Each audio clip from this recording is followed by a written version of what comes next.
Allahumma faqihna fid din wa 'allimna at-ta'wil waghfir lana wa liwalidina wa lil muslimina amin.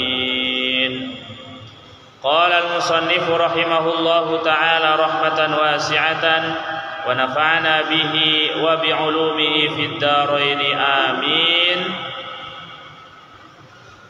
Al-istilqa'u fil masjidi. Inilah bab menerangkan tidur telentang di masjid. Jadi di masjid juga boleh tiduran, ya. Hanya dianjurkan kalau ada karpetnya maupun ada lantainya, kita bawa alas.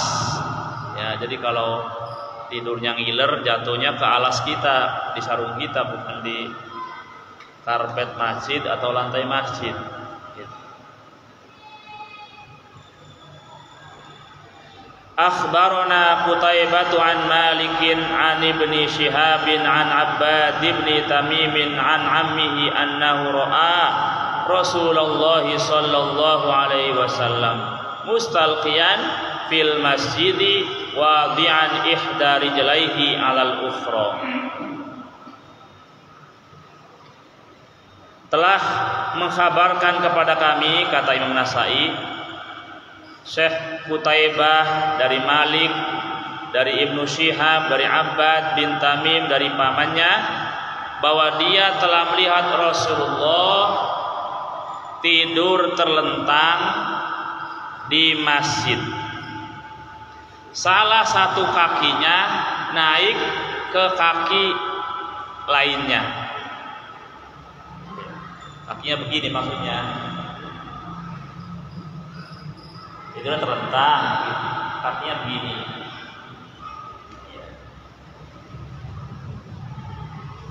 Ini bang. Iya, pokoknya naik aja kaki. Iya, kaki kanan naik ke kiri gitu. Iya.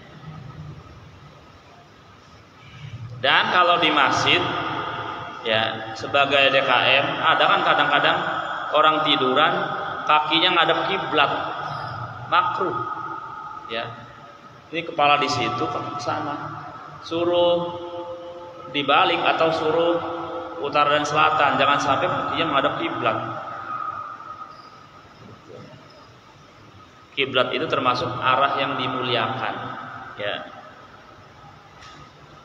Makanya kalau orang buang air di tempat terbuka nggak boleh menghadap atau membelakangi kiblat, karena kiblat itu arah yang dimuliakan. Ya. Makanya kita kalau sholat ya fawalli wajhaka syatrol masjidil haram. Ya. An-naumu fil masjidi. Inilah bab menerangkan tentang tidur di masjid. An Ibni Umar radhiyallahu anhu annahu kana yanamu wa huwa syabun azbun la ahla lahu ala ahdi Rasulillah sallallahu alaihi wasallam fi masjidin Nabi sallallahu alaihi wasallam. Dari Ibnu Umar, Abdullah bin Umar, semoga Allah meridhoi keduanya, bahwasanya dia tidur di masjid. Dia waktu itu muda, masih bujangan, ya. Yang tidak ada istri, masih bujangan nggak punya istri, tidur di zaman Rasulullah SAW di Masjid Nabawi, Madinah sekarang. Ya, kayak zaman saya dulu. Di zaman saya itu kalau ada yang anak remaja lah ya, tidur di rumah, diledekin ngempeng katanya. Ya, jadi tidur di masjid semua. Yang laki-laki nggak tidur di rumah. Ya.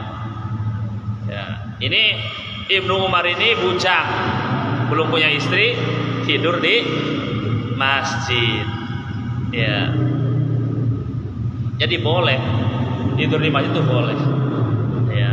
Di zaman dulu masjid itu seperti pesantren, lah tidur di situ. Di seluruh daerah, termasuk Padang ya. Padang itu sama juga. Tanya begitu, nggak boleh tidur di rumah, tidur di masjid. Karena masjid sebagai tempat selain ibadah juga tempat ilmu. Ya, Nabi membacakan ayat, bersabda ya dengan hadisnya di Masjid Nabawi. Makanya yang banyak meriwayatkan hadis itu Abu Hurairah. Kenapa? Dia nggak punya keluarga, iya, sebatang kara, nggak ada siapa-siapa, nggak punya pekerjaan, ya udah masjid aja thalabul ilmi waktu itu ya.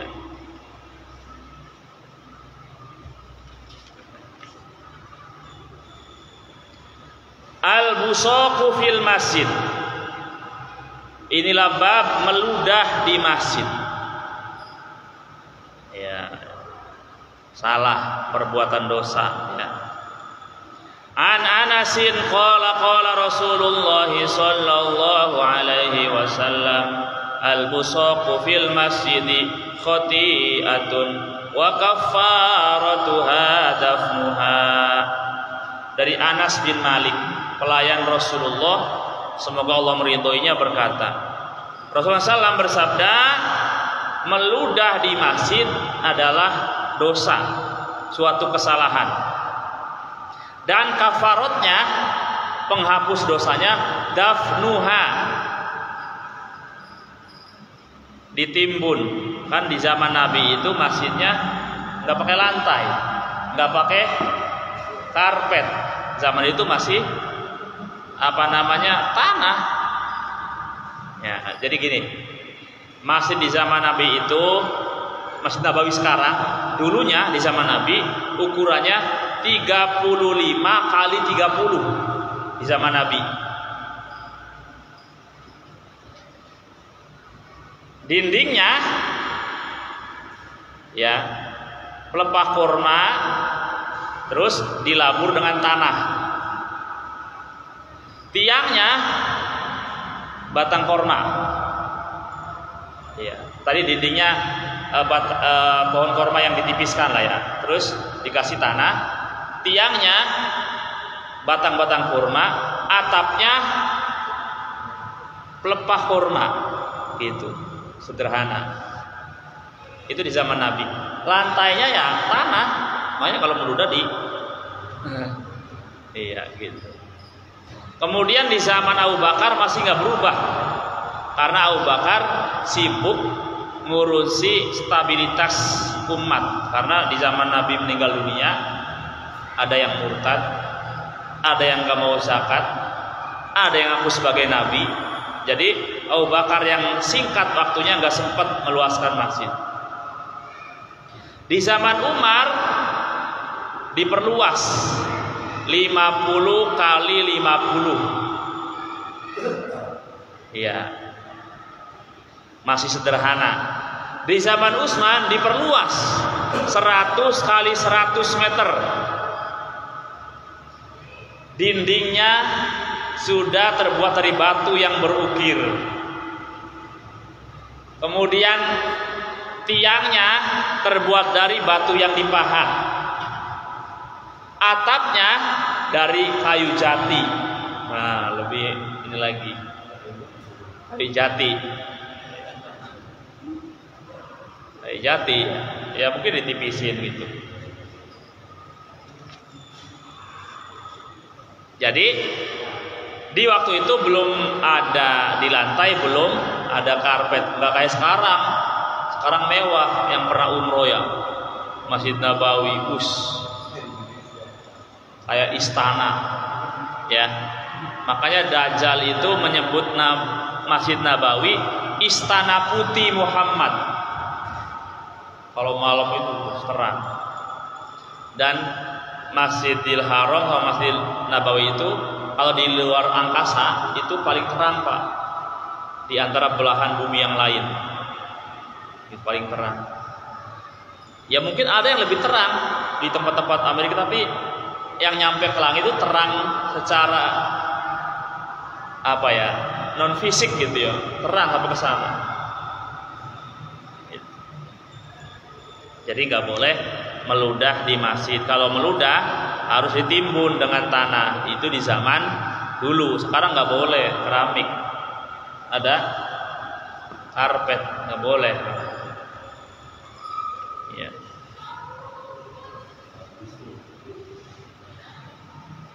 An-nahyu an yattakhima ar-rajulu fi qiblatil masjidi. Inilah bab larangan orang membuang riak, ya, ludah dan sejenisnya gitu ya, di kiblat masjid. Jadi lagi sholat, ya, lagi sholat, pengen ada yang dilepehin, ya, apa gitu, ya, jangan ke depan, jangan ke kanan, bisa ke kiri gitu. Kalau kita ada yang, kalau sekarang nggak boleh, ada nasi yang menyelinap pengen dikeluarin aja pakai tangan, dikantongin, jangan dilepehin di masjid gitu. Ambil dengan tangan kiri, dikantongin ke baju,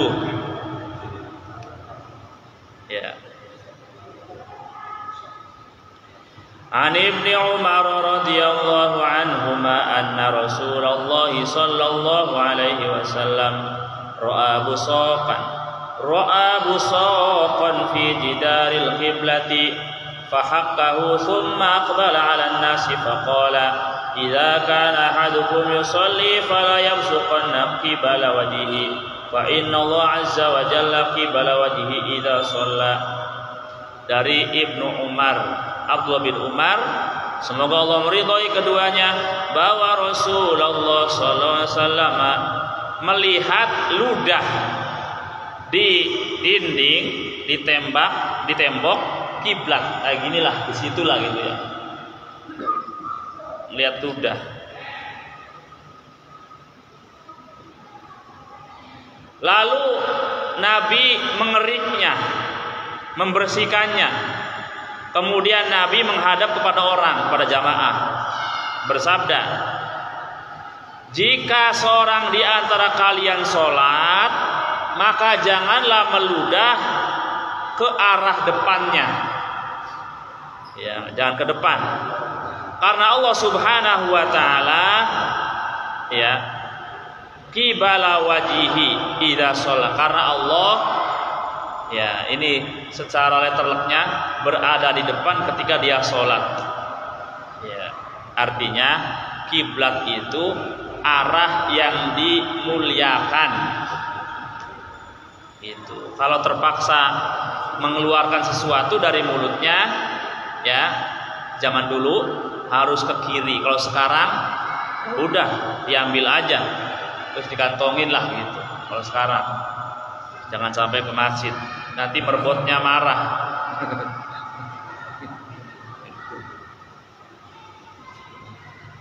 Ya, baik. Sebelum dilanjutkan, silakan yang mau berinteraksi atau menambahkan, ya, keterangan. Silakan, ada yang memperdalam. Ya, silakan. Ayo, siapa yang bertanya? Ayo, silakan. Iya. Masalah apa? Sholat jamaah. Oh ya.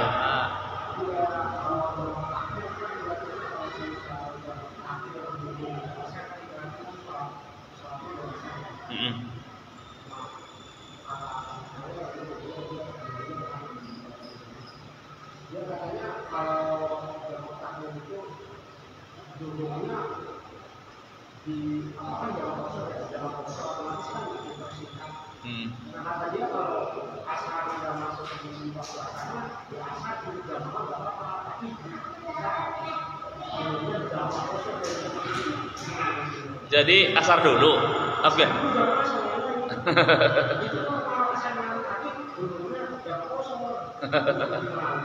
Iya. Jadi yang jelas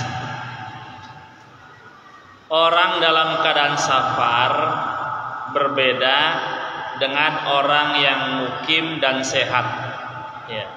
Orang mukim kemana-mana di rumah, sehat, ya, sholatnya normal, zuhur 4 rakaat, asar 4 rakaat.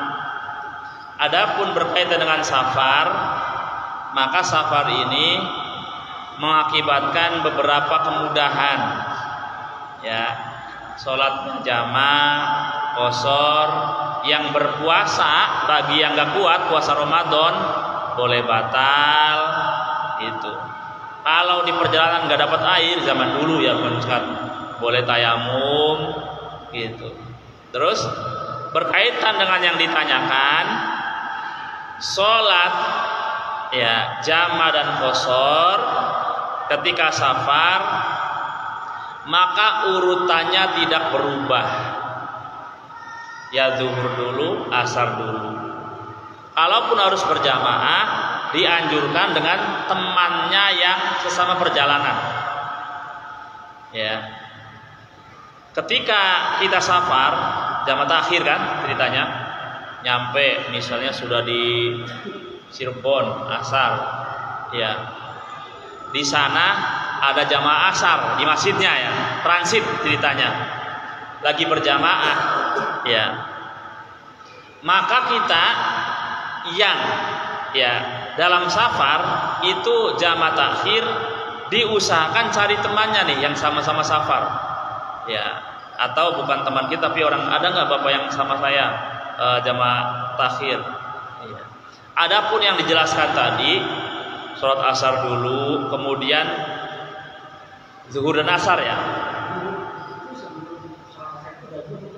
Oh dia sholat zuhur dulu. Oh terus asarnya jamaah. Oh ketika zuhurnya qashar 2. Sebelum jamaah dia sudah jamaah qashar. Oh iya paham. Iya. Jadi yang disebutkan tadi itu adalah pahalanya 2. Sebenarnya cukup dia jama' dan qashar, zuhur dan asar ya. Sebenarnya cukup. Dia ikut jama' lagi, nggak ada salahnya. Ya, tapi dapat pahala 2. Seandainya dia cukupkan nggak ikut jama' juga nggak apa-apa, udah cukup. Dapat pahala 2. Paham nggak? Karena zuhurnya doang 2, asarnya 4. Nanti 4-nya 4 asarnya. Seperti ini. Jadi Islam itu mudah ya. Itu juga boleh. Ya namanya sholat itu nggak ada salahnya. Ya dia dapat jamaknya, dia dapat berjamaahnya juga, nggak masalah itu. Islam itu mudah. Ya. Nabi pernah Fathu Makkah tahun 8 Hijriah. Mekah ditaklukkan sama Nabi. Nabi selama ada di Mekah sholatnya jamaah qashar. Sholatnya qashar ya, qashar. Ada kalau nggak salah 17 hari. Ibnu Abbas itu tinggalnya di Mekah. Dia selalu berjamaah. Nabinya kan kalau zuhur 2, dianya habis 2, nambahin lagi 2. Jadi sah orang yang mukim berjamaah kepada orang musafir, cuma ditambahin nantinya. Sah pula orang yang musafir berjamaah kepada orang mukim. Paham ya? Itu ada hadisnya itu di dalam Bulughul Maram. Ya, jadi Nabi itu Fathu Makkah tahun 8 Hijriah. Di Mekah itu sholatnya qashar terus. Ya tentu yang 4 rakaat ya, 3 sama 2 kan nggak bisa. Ya. Itu Ibnu Mas'ud jamaah terus, Ibnu Abbas jamaah terus, nggak pernah jamaah. Kalau zuhur Nabi 2 salam, dia lanjutin jadi 4. Paham ya? Jadi intinya orang musafir boleh jamaah kepada orang mukim boleh juga jamaah kepada orang musafir. Gitu. Tambahin 2 gitu ya. Tinggal ditambahin. Seperti hadis yang Bulughul Maram tentang Nabi ada di Mekah selama 17 hari. Itu Nabi qasar terus kalau yang 4. Ibnu Abbas jamaah terus. Kalau Nabi salam, Ibnu Abbas tambahin 2 gitu. Jadi sah. Ya gitu. Jadi sah, nggak apa-apa. Ya. Karena udah tahu permasalahannya. Iya. Ada lagi? Ya. Kalau enggak lanjut.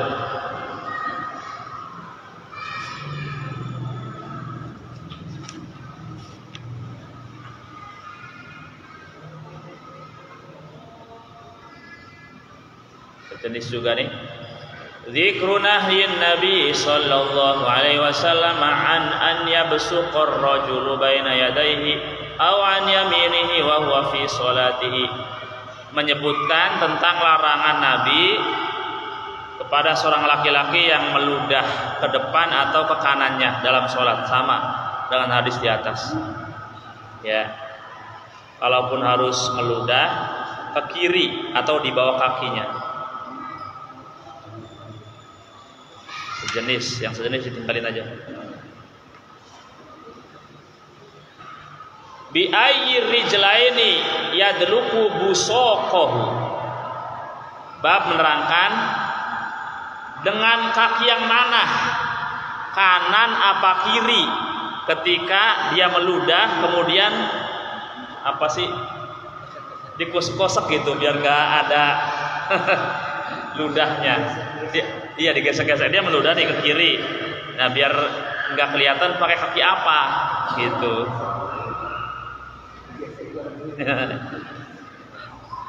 An Sa'idinil Jurairi an Abil Ala ibn Sikhir an Abi qala ra'aitu Rasulullah sallam